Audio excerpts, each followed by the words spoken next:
Hello everyone and welcome back to the channel. Today I'm going to be doing my prediction for the entire United States House of Representatives. This is probably going to be a longer video than usual, so before I start I'd like to say if you like my content, subscribe to the channel and turn on the notification bell and leave a like and comment. With that said, let's get into it. I have the competitive districts blank and I'm going to fill the districts out state by state. So starting in Alabama, there's nothing competitive. So in Alaska, so this is the district that flipped in an upset last month. Palin's really unpopular in Alaska. It seems like this race is going to go to Palin versus Peltola in the second round in the ranked choice voting. Her unpopularity doesn't totally ruin her chances since Alaska is so red, but she's also not really campaigning that well since she's friends with Peltola. I do think Begich will win if it's between him and Peltola, though, but I think it's going to be between Palin, so I'm calling this district lean Democrat. So that's all for Alaska. The next state is Arizona, which I believe has a couple seats up. Yep. All right, so Arizona's first. I'm going to call this one likely Republican. David Schweikert's a Republican incumbent in a district Biden won by less than 2 points. He's probably going to win by a pretty big margin. Arizona's second, also likely Republican. Tom O'Halloran is an incumbent, which will help, but the district voted for Trump by 8, and this year's going to be redder than 2020, so he'll probably lose by 6 points or so. Arizona's 4th district, Stanton's an incumbent in a district that voted for Biden by over 10. The seat could maybe even be solid D, but just because of the red favored ballot, I think he'll be likely Democrat. And in Arizona's 6th, Ann Kirkpatrick is retiring. And this district was basically tied in 2020. I think Siscomani will be able to take the district by a couple points. All right, so moving on to the next state, I believe is Arkansas. All right, Arkansas has nothing. So next is California, which I believe has actually a lot of toss-up districts. Yeah. Okay, so let's start here.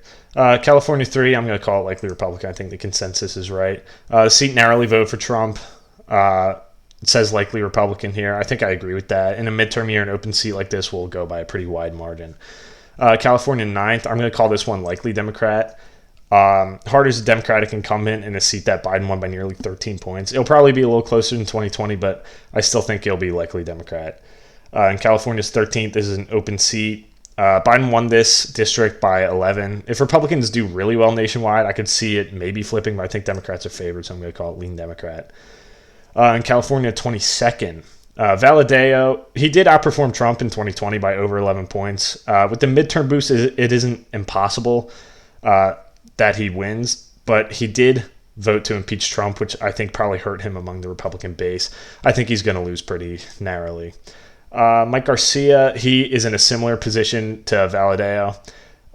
He outperformed Trump by a lot in 2020. However, Garcia has managed to hang on to the Republican base, and he's already beat Christy Smith twice, once in a special election and again in 2020. I think he'll be able to narrowly win again. In California's 40th district, this is another Republican in California that outperformed Trump by a lot, and there seems to be a lot of those. Her district went from Biden plus 10 to Biden plus 2. If she was able to win before, she'll win this time by an even bigger margin. I'm calling it likely Republican. California's 41st. Calvert won very easily in 2020. His district got bluer with redistricting, but I think he'll still hold on by a likely margin, especially because of the environment. California 45, I'm going to call this one lean Republican. Michelle Steele won last time and outperformed Trump slightly. Her district did get bluer, but she's an incumbent and the national environment is in her favor, so I think she'll hold on. California 47, Porter's in a district that voted for Biden by over 11, and she's pretty popular among Democrats. I think she'll probably do better than expected. I think she's going to win by a likely margin.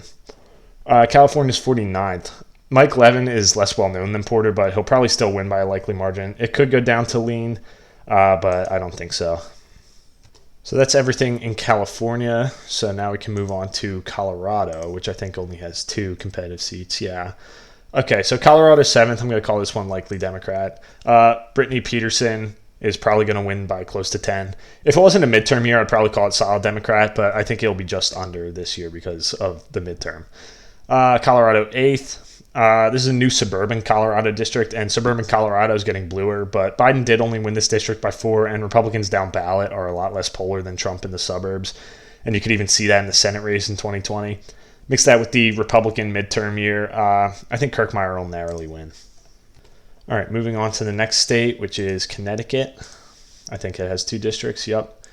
Okay, so I think the consensus is right for both of these. Connecticut's second is likely, and Connecticut's fifth is lean Democrat. It's possible that the fifth flips, but the second is probably in good shape for Democrats. All right, we can move on from Connecticut, move on to Delaware, which actually doesn't have any competitive races. So now we go down to Florida. All of these are going to be likely Republican. The consensus is right. Salazar's district is closer, but she outperformed Trump, and the district is moving right. So I do think she's going to win pretty easily still. All right, moving on from Florida, I believe we have Georgia next. Yep. Georgia only has one district that's competitive. So Georgia's second. Sanford Bishop actually outperformed Biden by a few points, so this could be a solid district. But the midterm environment will probably knock him below 10, so I think likely Democrats about right. All right, so moving on from Georgia, we have Hawaii, which has no competitive districts. So next is Idaho, also no competitive districts. So after that is Illinois, which I know does have a couple competitive districts. Illinois sixth. Kasdan's probably going to win pretty easily. He'll probably underperform Biden, as most Democrats do in suburban areas, but I still think he'll win by a likely margin. Illinois 11th. Foster's probably going to win by double digits. Incumbency advantage will push him over the 10-point line, so I'm going to call this one solid Democrat. Illinois 13. Biden won this seat by 11, but it could be closer if Republicans do really well nationally, and they are getting better in the polls. I am going to call this one likely Democrat for now, though. Illinois 14. I think Underwood's going to win by around 8. And Illinois 17th. I think the 17th is going to narrowly flip. Bustos isn't running for re-election. And Illinois can be closer in Republican-favored midterm years, so I do think that King is narrowly going to win this seat. All right, so moving on from Illinois, I believe we have Indiana. I think Indiana has one competitive district. That's Frank Mervin's seat. Republicans kind of drew this district with the intention of flipping it. They know most Republicans on the congressional level outperform Trump, and this district is trending in their direction, but I don't think this year is the year for it. I think Mervin is going to narrowly hang on. All right, moving on from Indiana, we have Iowa. All right, there's 3 districts here. Iowa's first and second are both going to be likely Republican. Miller Meeks and Hinson are both going to win very easily. I could see Hinson's seat even being solid Republican the way Iowa's trending, but I'm going to call it likely for now. Iowa's third. Actually does have the incumbency advantage, but Iowa's been trending towards Republicans for the past 8 years or so. I think none will probably win by around 4 or 5, so I'm calling this seat lean Republican. All right, moving on to the next state, which is Kansas. Kansas has one seat that's competitive. Davids was elected by around the same margin that Biden won this district by in 2020. This district became a lot more Republican with redistricting, and with the environment, I do think that Atkins will very narrowly win. All right, moving on. The next state we have is Kentucky. Let me just click on Kentucky. All right, there's nothing competitive in Kentucky, so next up is Louisiana, which has nothing. All right, so next up is Maine. Maine second is widely seen as a toss-up. Trump won this district by about 6, while Jared Golden, the incumbent, won it by 7. So he overperformed Biden by over 13 points. He's a moderate Democrat in a Trump district, and his opponent, Bruce Poliquin, used to hold the seat, but was defeated by Golden in 2018. Poliquin isn't really popular, and he just isn't really a good fit for this district, so I think Golden's going to win by a couple points. All right, we're done with Maine, so the next state, I believe, is Maryland. All right, there's only one district here, and that's Maryland 6th. The seat actually got a lot less Democratic with redistricting, but David Trone is an incumbent, and this district is still slightly Democrat favored. So I think he'll win by a couple points. I think lean Democrat is right here. All right, moving on from Maryland, I think the next state is Massachusetts, which has nothing. So after that is Michigan, which has a couple seats. All right, Michigan's third. A lot of people think that because Meyer lost his primary to a Trump-backed opponent, that this district is going to flip because it voted for Biden by over 8 points. But Republicans down ballot tend to outperform Trump even if they're backed by him. I do think Gibbs is narrowly going to win. I think that might be a controversial choice, but I do think he's going to win. Michigan 7th. Alyssa Slotkin will win very narrowly, I think. She outperformed Biden in 2020, and her district got bluer. The midterm environment will put her in danger, but ultimately I think she'll narrowly win. Michigan's 8th. Kildee outperformed Biden in 2020, and his district got redder, but he won by so much before that I think he's going to hang on despite the midterm year. So I'm calling that lean Democrat. Michigan's 10th. John James is a name that is well known in Michigan now. He ran for Senate in 2018 and in 2020 and outperformed expectations both times. I think this race could be likely Republican, but for now I'm going to call it a high lean. All right, now that we're done with Michigan, we can move on. Next state is Minnesota, which has 2 seats that are competitive. So Minnesota's first. Brad Finstad won this seat in a special election earlier this year that was actually a lot closer than expected. I think his margin will be greater this November, so I'm going to call this seat likely Republican. In Minnesota's 2nd district, Angela Craig outperformed Biden and won this district very narrowly in 2020. I think just because it's a midterm year, I think Kistner is going to narrowly flip this seat, so I'm calling it tilt Republican. All right, moving on. I believe the next state is Mississippi. Yep. Oh, that's Missouri. Okay, Missouri has nothing. Mississippi has nothing. So next is Montana. Montana's first. This one's going to be solid Republican. It used to be one big district, but after the 2020 census, they gained this new seat. Ryan Zinke used to hold the at-large seat before he served in the Trump administration, and I think he's going to win by double digits. All right, moving on from Montana, the next state is Nebraska. No, that's Montana still. Nebraska. All right. Nebraska's 2nd. Bacon won the seat in 2020 by 4, while Trump lost it by 6, and the district got redder in redistricting. I think he's going to win by a likely margin. Moving on to the next state, we have Nevada.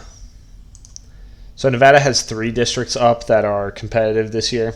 I think the 1st and the 4th are going to be lean Democrat. Both of these seats do have the potential to be close, but Democrats drew the map so that the 4th is easier for them to win. It made the 1st a lot closer, but I think they're still going to hang on to it. As for the 3rd district, I do think it's going to flip. I think it's going to be tilt Republican. In general, I think Nevada is going to be more Republican than expected this cycle. I actually made a video about it a couple weeks ago. And this race is still expected to be close. I think Becker's going to narrowly flip the seat. The next state up is going to be the state of New Hampshire. So New Hampshire has 2 districts. New Hampshire's first. This year could see Chris Pappas lose his seat, but I think he is going to narrowly hang on. I'm going to call it tilt Democrat. New Hampshire can be a weird state to predict, so I guess I could see it flipping, but I am expecting it to hold right now. As for New Hampshire's 2nd district, this is going to be a high lean margin, maybe even likely. I'm going to call it lean for now, though. This district is a lot bluer than the 1st district. I think Custer's going to win by 5, maybe a little more. Next state up is the state of New Jersey, I believe. So where's New Jersey? Here we go. There's 3 districts here. So the 3rd and the 5th are both going to be likely Democrat. Both are double-digit Biden districts. It's possible they win by double digits. I think they'll both be high single digits for now. New Jersey 7th, Tom Malinowski won very narrowly in 2020 and underperformed Biden in this district. And his district did get redder after redistricting. I think he's going to win by around lose by around 3 points or so. All right, next up is the state of New Mexico. New Mexico has 2 competitive districts here. New Mexico's 2nd. Harrell won by 7 in 2020 against an incumbent, and her district did get a little bit bluer, but I do think she's still going to win. I also think she'll be helped by Ronchetti being on the governor ballot, so I'm going to call this one lean Republican. New Mexico's 3rd. Fernandez ran in line with Biden in 2020, and New Mexico's going to be a little bit redder this year, but I do still think she's going to win by a likely margin. All right, moving on from New Mexico, the next state up is New York. New York has a handful of competitive seats up. So New York first. This district did get more blue after redistricting. It still favors Republicans, though, so I think Lalata is going to win by a lean margin. New York 2nd. I think this one's going to be solid Republican. This district actually got redder, and Garbarino has the incumbency advantage, so I think that'll be solid. New York 3rd. Zimmerman will probably win by a few points. If Republicans do really well nationally, maybe it could be close. And it looks like the governor race could be closer than New York gets usually. So, I don't know. Maybe Zeldin could pull Republicans over in some of these competitive districts. But for now, I'm going to call this one lean Democrat. New York 4th. This district is heavily Democratic. It'll probably be around an 8-point victory for Gillen. New York 11th. Maliotakis is kind of weak for her district, and she underperformed Trump in 2020, but she'll probably still win by a likely margin. In New York 17th, Maloney's pretty good shape for a re-election. Could fall to a lean margin, but I think it'll be around a 7-point victory. I'm going to call it likely Democrat. New York 18th, Pat Ryan was just elected in a special election, and he overperformed expectations. I think he's going to win by 3 or 4, so I'm going to call it lean Democrat. New York 19th, Molinaro actually lost that special election to Pat Ryan, but due to redistricting, they're in different districts now. I think he'll probably win by a few points, so I'm calling that one lean Republican. And in New York 22nd, this one's going to be really close. Katko was elected in 2020, and now he's retiring. His district did get redder, but it's still probably advantageous to an average Democrat. I could see it going either way, but I do think it's going to be tilt Democrat. All right, moving on from New York. Next state is North Carolina. There's a couple competitive districts here. North Carolina first. This one's probably going to be a high lean, I think. I feel like Democrats generally are being overestimated in North Carolina this cycle, but I do think lean makes sense for this district. North Carolina 6th. I think Manning will win by a solid margin. Her district's really blue, and she's an incumbent. I know I just said that North Carolina Democrats are being overestimated, but I think she's actually being underestimated a little bit, so I think she's going to win by double digits. North Carolina's 13th. Bo Hines will probably outperform expectations here. I think he's going to win by a couple points, so I'm going to call this one lean Republican. All right, the next state up is going to be North Dakota, which does not have any competitive districts. So next up is Ohio, which has 3. Ohio's first. I think Republicans are being underestimated in Ohio this cycle by a lot, specifically in the Senate race. I think DeWine's pretty favored, and everyone knows that. But especially in Congress, Republicans are being underestimated in Ohio. I think Shabbat's going to win this race pretty easily. I could even see it being a likely margin, but I'm going to call it lean for now.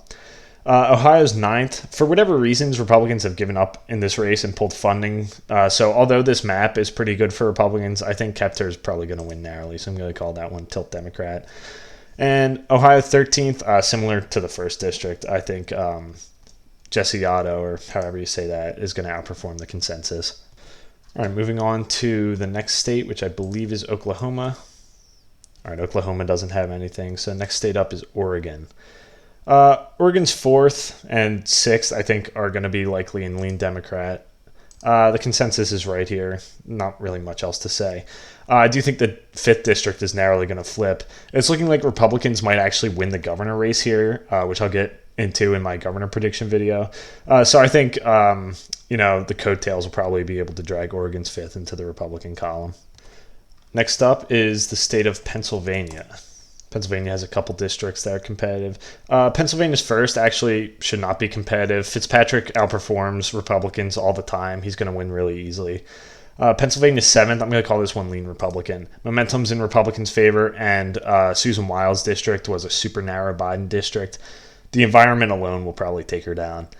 And Pennsylvania's 8th. Cartwright does have the incumbency advantage here, but he's in a Trump district, and for similar reasons as the 7th, I do think he's going to lose narrowly, so I'm going to call that one tilt Republican.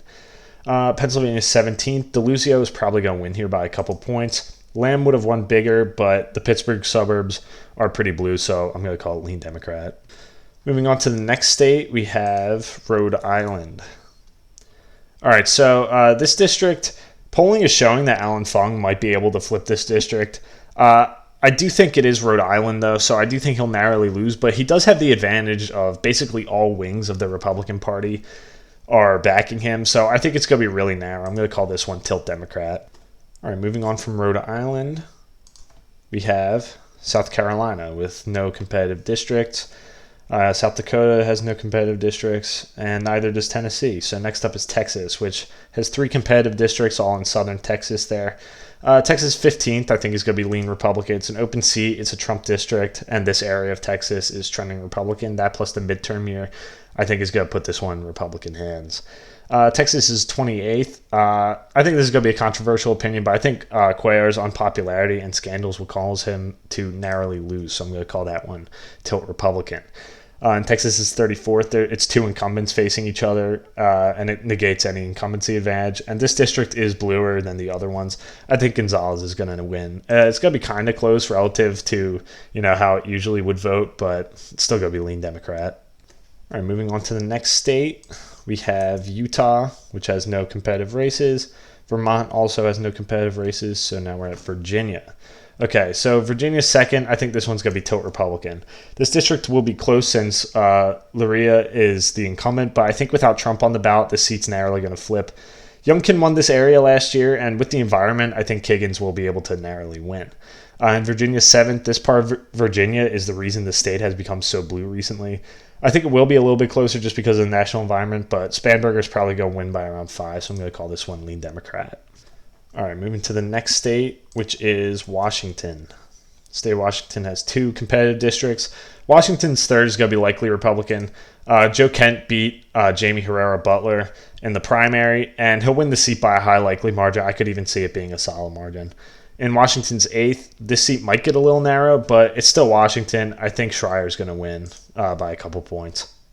All right, we've only got a couple states left here. So the next state is West Virginia, which does not have anything competitive. So the next state is Wisconsin. Only has 1 seat that's competitive.